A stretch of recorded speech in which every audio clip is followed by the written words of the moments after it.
What's going on, guys? Junior's Fishing Company with an articulated castable fly today. So I recently listened to this podcast from guys at the Musky Fool, which is a great Wisconsin-based fly company, mainly, obviously, Musky Fool, mainly for muskies, but they do a ton of other stuff too. But I was listening to this podcast. They had this DNR guy on, and this DNR guy did this big research on what mainly muskies, but muskie, pike, bass, and walleye were eating. So he'd electrofish these fish up to the surface, pump their stomachs, and see what was in them. And he said, really, on all these lakes he did over a couple of years, predominantly the most prominent fish that they found in these fish was perch. And really, I kind of went back and forth about all these different perch patterns and stuff like that, and this is just one that I kind of came up with. A lot of perch that you might catch, you see pictures of these dark, beautiful golden perch, but a lot of times if it's stained water, they're usually a little pale, and that's this pattern that I went with. Obviously you have to have the black stripes and things like that, but he also talked about just a predominant species on that the body of water you're fishing. And really, for me, that's bluegill. On one of the main lakes that I fish, there's just a million bluegill, and there's some really big ones. But I thought I would tie up really a bluegill pattern, one of these articulated castable flies in a bluegill pattern. It's going to be olive with a little bit of orange. It's going to end up being about 6 inches. So I caught a couple bluegill just over this past weekend on, really, it's where my cabin is, central Minnesota. And a lot of the bluegill in the spring are really, really dark. So really the main color of this is just going to be a dark olive bucktail, really, really short. And I'll kind of talk about how I try to at least save a little bit of this hair, because you go through a ton of hair on a fly like this. Just really right on the breast of these bluegills is this really nice orange. This actually matches almost perfectly with, it was really dark. It wasn't a bright orange, so I didn't want to use like a really fluorescent orange. This is saffron orange. This tail is actually from Musky Fool. They have great tails. This is a great orange. It's really dark. And so as I get to the front of the fly, I'm just going to put a little bit of this orange, which is what's going to be the bottom of my bait. So it's just going to have a little bit of orange on it. And one predominant thing that stood out when I was catching these little bluegills is how dark their eyes were, almost just pure black. So I actually colored some black eyes that I'll end up putting on. The tail of this, I tried to match the bucktail as well as I could, and so the tail is just going to be, 8 to 10 of these saddle feathers. This is just a half saddle from, you can get these pretty much anywhere. You can see how much I've used this. There aren't many feathers left, but I'm just going to use about 10 or so of these feathers on this little shank here. I've got 3 shanks that I'm going to end up doing. This is a 10 millimeter, and then I've got 2 15s, and then it's going to all go on this 4/0 Ahrex predator stinger. For the weight, I've got a 9 millimeter slotted tungsten bead here from Spawn Fly Fish. This ends up being about 3/16 of an ounce, which is plenty heavy to cast, but with how much bucktail I'm going to have on here, it really isn't going to sink super fast. Actually, the couple perch ones that I made, they swam beautifully, but they really didn't sink even as fast as I thought they were going to, and so I'm really not worried. I put a little bit heavier bead on there just for casting purposes, because I saw that the sink rate really wasn't as fast as I thought it was going to be. So I'm just going to get this little shank dressed, and I'm going to put these feathers on. I'm not really overly concerned about how I'm going to put these feathers on, just because I really don't need them to be sitting perfectly. I really do have to be careful about my wraps, though. I'm just going to put 2 or so of these on at a time, on each side. Just make sure that the tips are even. And I'll just kind of lay them flat on there. Just even this up a little bit. I'll just put them on there, and then I'll just put a little super glue down.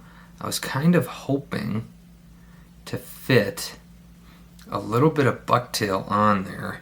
So I'm going to try and keep these wraps as far back as I can, just because I have a little tiny stack of bucktail reserved just for this little spot.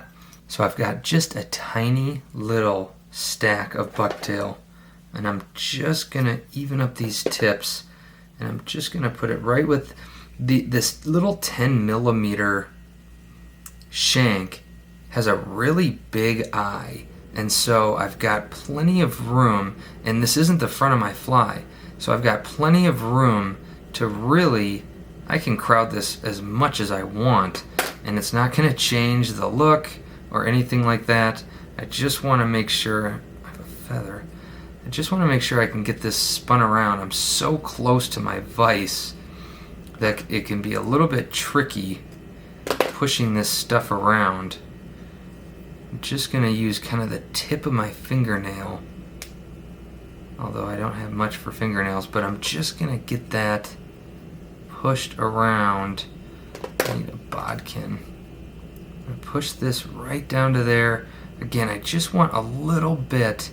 I'm going to end up putting a ton of bucktail down, but I thought it would just look a little bit neater if I put some down here. And again, I'm crowding my eye, but I don't have to worry about that. Good pressure on here. This is 210, I think danvilles, 210 black. I'm going to get some good wraps on there just to make sure that it's not going to go anywhere. And I'll do my first of many whip finishes with some good pressure on there just to make sure that that's down. And then I'll put some super glue on, and I'll get my next one ready to go. So I've got my 10 millimeter on there. Really, this next stack of bucktail, I'm just going to make sure that there's a little bit where that bend comes around. There's that little piece of metal, or the end of the wire, I guess, that's right there. I'm not going to wrap on the top of it where there's two pieces of wire. I'm just going to wrap right after that first one. So it's just going to be on that shank by itself. And I'm just going to build up a little bit of thread here just to increase some of that diameter. I'm going to just do some really, really tight wraps just to build that little base. And then I'm going to come right by where that wire ends, and I can cord up my thread. So this bucktail, I ended up taking just big chunks of this bucktail out, and what I did was I took the big chunks and I just kind of slowly, I ended up just taking the longest ones out, putting them down, taking out more, and evening out all those tips. Because if you just cut a big slab of bucktail and then just use the tips, you're going to really run through bucktail really fast, because you go through a lot of it on something like this. And I don't have 300 bucktails that I can be really wasteful with. I'm just going to stack these. I'm just kind of dropping them onto my table just to even out some of these tips. If you lose a few, it's not the end of the world, but you just want to make sure that they're all even.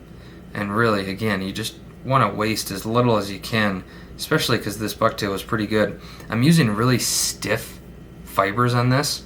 That perch one I showed you at the beginning, the fibers were really, really soft, and I liked it, but I'm just curious to see.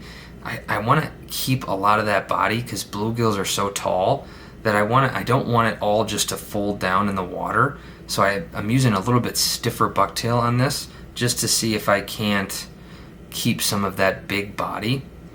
So maybe I'll come down just a little bit. I'm going to trim. I really kind of want this bucktail. I'm going to almost pretend like this bucktail's not there, and this is going to be my first one. And I want to leave a couple inches of feather just so it can do its own thing. But this first one kind of determines how the next ones are going to be. And I'll just go about even with that first one I put down, and I'll just pinch it really tight, and I'm going to trim all of these even so that I can try. These shanks are really thin, and I'm using a ton of bucktail, so I'm going to need, the one I made before, I ended up bending these a little bit just because I'm trying to put so much pressure on to this stack just to make sure that it's down again, because these are so thin.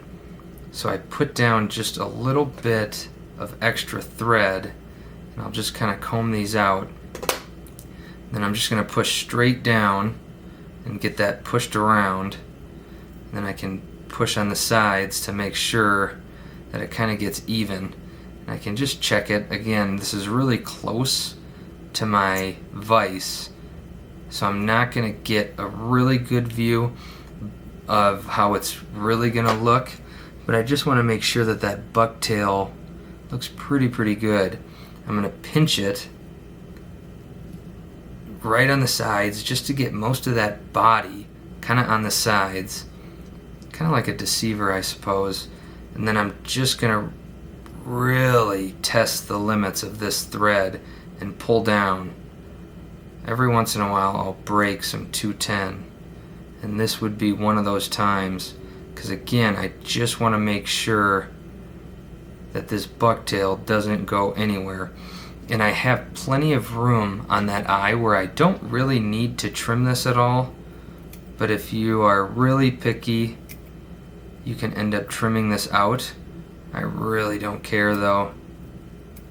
But so I'm just gonna get a couple. If you can wrap it without touching it, like I'm not touching it, and it doesn't twist, then you're usually pretty good. And I'm gonna end up putting some super glue on this one as well as the next one, and most of the stacks after that. I'm just gonna put some super glue on all this for durability too.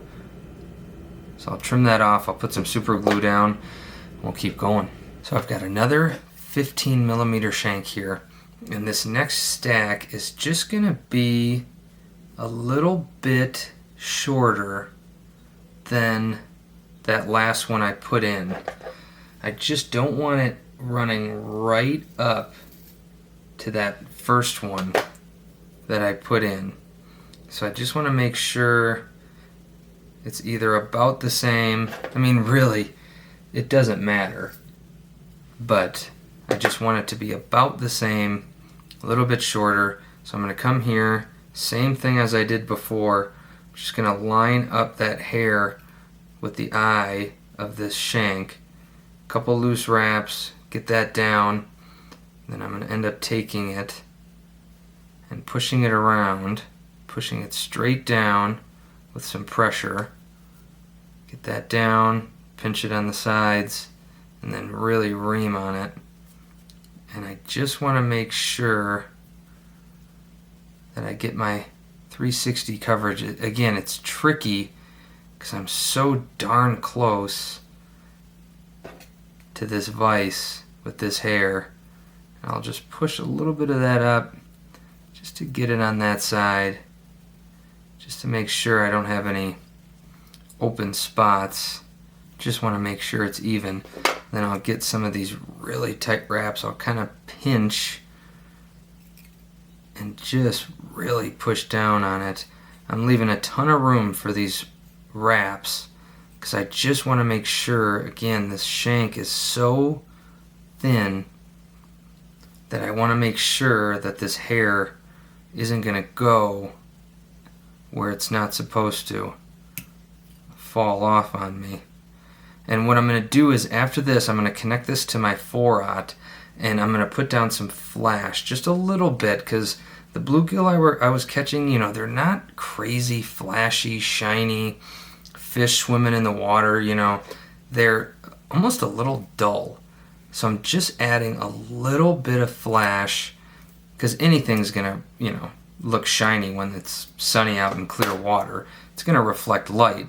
So I want to put a little bit on, but really I'm not overly concerned with the flash that I'm going to put.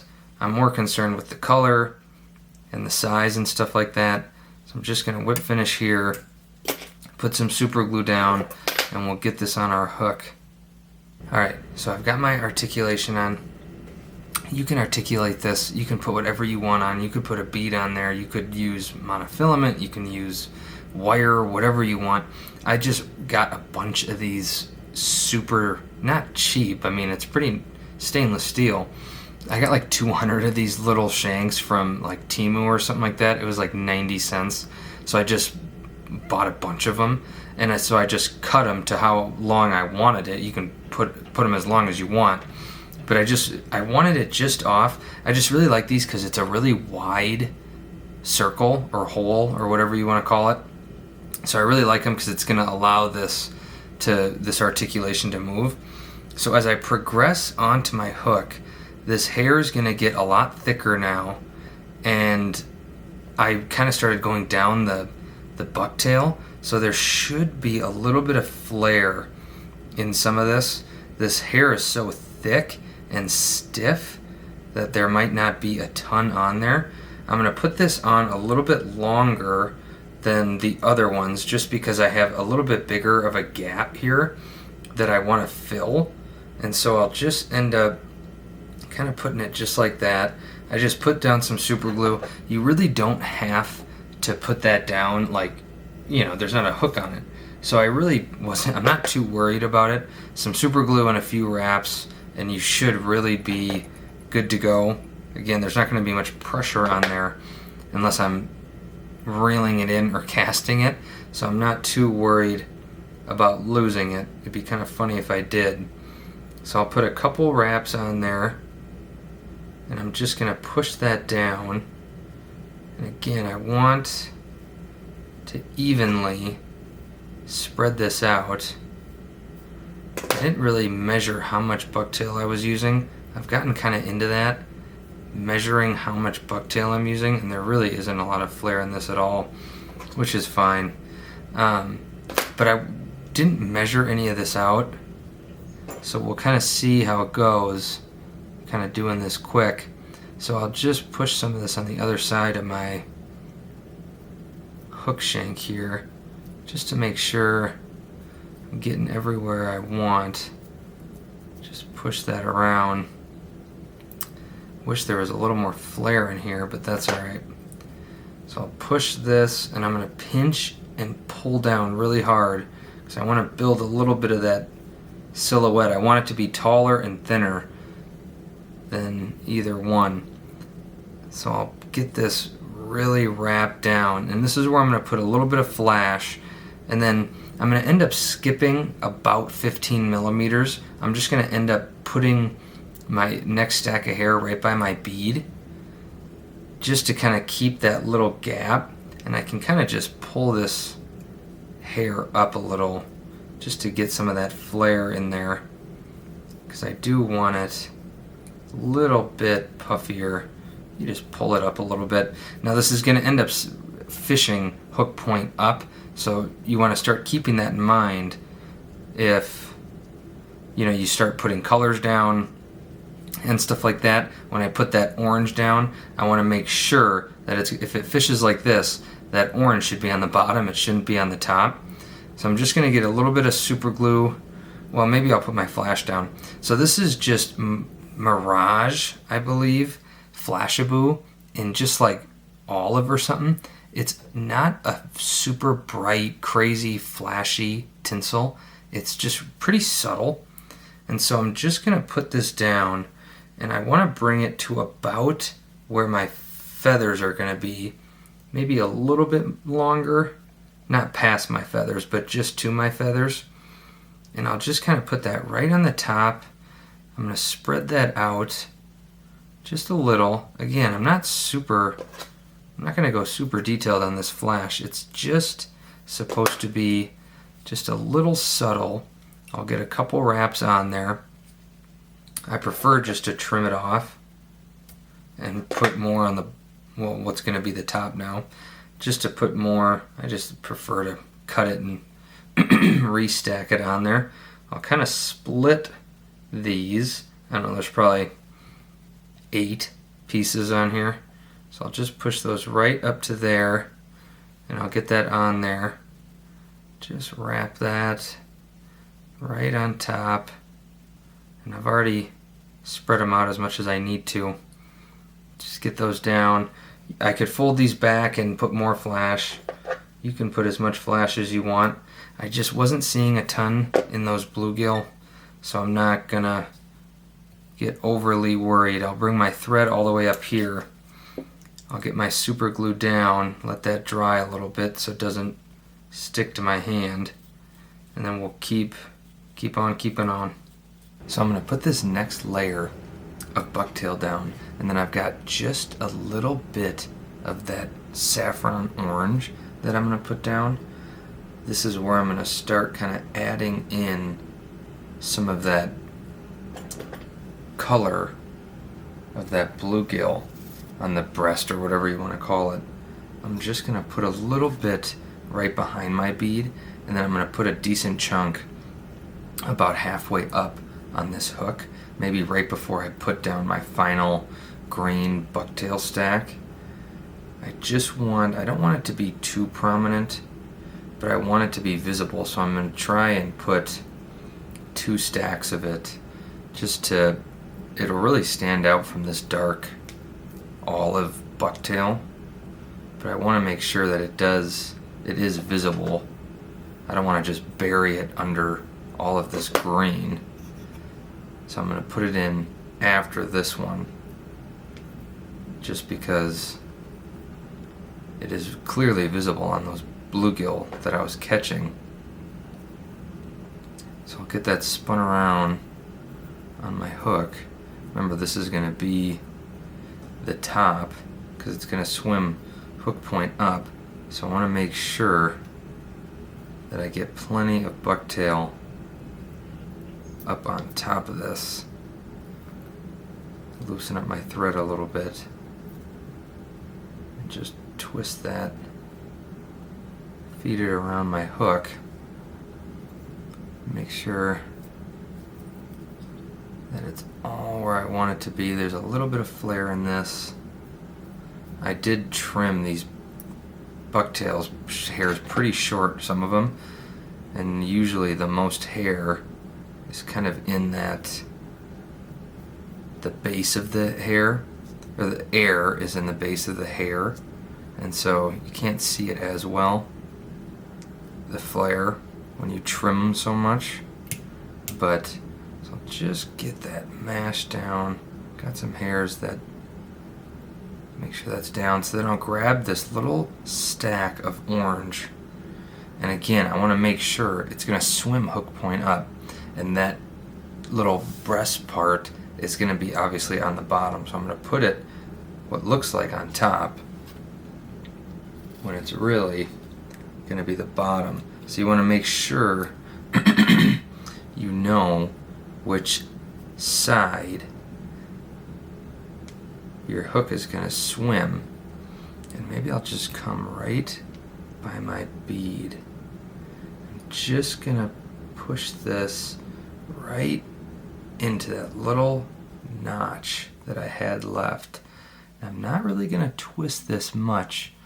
Just comb it out a little bit because I want it right on the bottom. I don't want to push this too far onto the sides. Maybe just a little bit more, just to make sure. That should be good. Comb it out. Then I'll just give it a couple good wraps and make sure. I could really just trim the rest of this. I'm going to make sure I've got it down, and I can just come in. I really don't have to do this.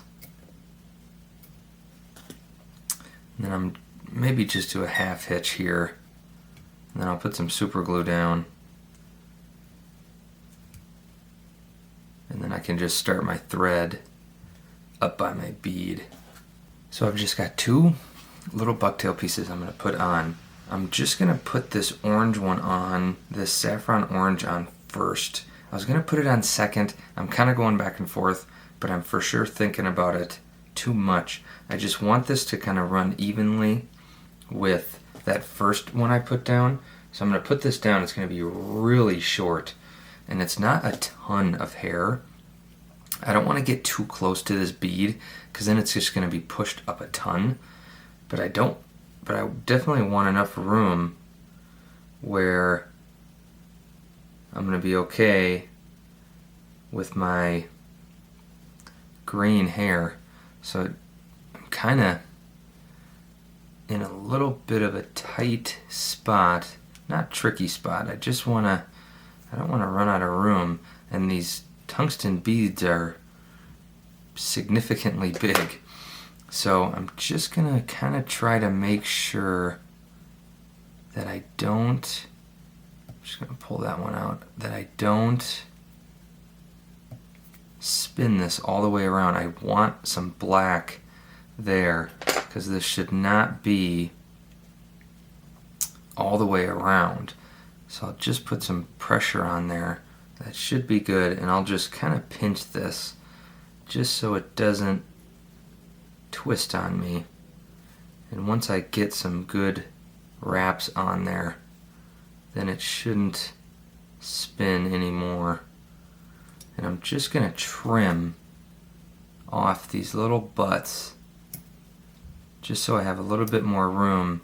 This last little bit of dark olive is pretty thick, so I'm going to need some room by this eye, and I'm putting some eyes on this, so I want to make sure that I've got some thread that I can put some eyes on, just maybe a little thread bump or something like that. So I'll just get that mashed down a little more. That super glue is really gonna keep it where I want it. And I can come up here and we'll get that last little stack of deer hair down. So with this last one, you can kind of choose what you want to do. You could have it be really, really, really short, so you leave a ton of that orange showing. But really, I'm just gonna kind of I'm just gonna cover up it a little bit because it will show through, because that is kind of a lot, and that orange is just in contrast. It's not super bright, but it's bright enough where it's going to show through a little bit. But I am going to trim off a decent chunk of this green just to make sure that it does show a little bit, but it shouldn't necessarily be a super prominent part of this bait. I just want to make sure my eye doesn't get covered too much, but this is a lot of bucktail that I'm putting down here. Just make sure my glue isn't going to stick. This is a lot of bucktail. So I'm going to just hopefully, and I can always end up trimming it a little bit too, right by my eye. Get that combed out. This is from the way bottom of the tail, so I do want a little bit of flare. I'll just get that pushed down, get that pushed all the way around, spin that around. You can just see a little bit of that orange. I just want to make sure that this is evenly spread around. Again, you'll want to just comb it out a little bit because it just gets all tangled up in itself and with the other hair. And I am kind of pushing up my eye, but I'll easily be able to trim that. So you really don't have to worry about having some super clean eye right now, because that's what scissors are for. So you don't have to spend all this time redoing it. You can see there's some decent flare in this bucktail, and again, it's going to swim like this, so you just want to keep that in mind every time you're putting something down and spinning this around. I'll just get this pinched just to get it more of a tall bait rather than a wide bait, and I'll just kind of test that 210. and I'll just wrap this up, and that's not going to go anywhere. And again, I'll have a nice little spot. I could change my thread to red here. That's kind of getting really nitpicky. Get that wonky one out of there. I'm not really going to switch just because my eyes are going to go over this. And again, those black eyes that they have are just very prominent. And so I didn't want to take away. Just going to get a razor blade, kind of trim up some of this hair right by my eye. You could also get a pair of scissors too. I might have to. This razor blade might be too dull. I might need to change the blade. But I'm just pushing down right by the eye just to clean it up a little bit. If I had one of those cautery things, this would probably be a good time to use it. But I do not have one of those. So that's really as trimmed up as I care to do. This bobbin squeaks. So I'll just get a whip finish right here. And you could definitely just keep this as is with the black. Kind of looks like one big eye, I suppose. But what I did was I took some 8mm eyes and I ended up just coloring them black. So these were just, I think, Wapsi or Hairline or something like that. They used to be yellow. I don't know why I picked yellow, just because I had the most of them. And I just colored them black. And so I'm just going to end up pushing these right onto the side. And again, that's going to add, it's going to push those hairs to be taller as opposed to more round. And that's kind of that baitfish profile that I want. Bluegill are just so tall, even smaller ones. So that hair is going to push up just a little bit. Kind of work that right there, and I can end up trimming this off. If I push up any super wonky hairs, I can end up kind of pushing those to one side. So just make sure that that's where I want it to be. And then I'll get the second one on. Again, these are 8mm, so they're a little bit big, but those bluegill have pretty big eyes. Not huge, but they were just really cool how dark they were. So I'll get that lined up with my other one. Put some pressure on there. Before I put too much pressure on there, just want to make sure that they look half decent. And what I've actually been doing, I've been taking my dubbing loop tweezers, just because that super glue will stick to you, and I'll just put some pressure on there with these, just because I'm sick of having to redo eyes. Sometimes you get a little bit on your fingers and then it'll get on the eye. What I'm going to do is, because when my thumb touches these eyes, it leaves kind of like a little splotch or whatever, some of the oil from your fingers gets stuck on that eye. And it kind of mats up this eye a little bit.